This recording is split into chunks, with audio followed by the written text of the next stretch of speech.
Doctor महिला आत्महत्या प्रकरणी बदनेला पळून जाण्याची व्यवस्था करण्यात आली। शिवरायांनी दिलेल्या आदर्शाच्या उलट महाराष्ट्र चाललाय, आमदार जयंत पाटील यांनी वक्तव्य केलेलं आहे।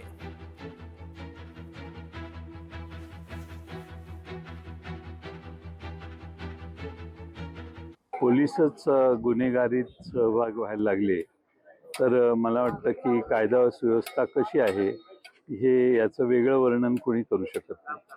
कायदा व सुव्यवस्था महाराष्ट्रातली ढासळलेली आहे।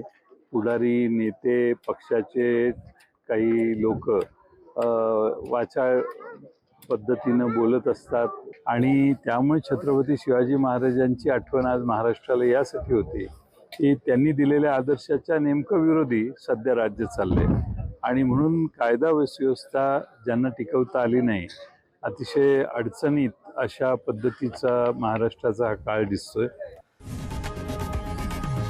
लोकशाही मराठी ऐका, पहा, जागरूक रहा।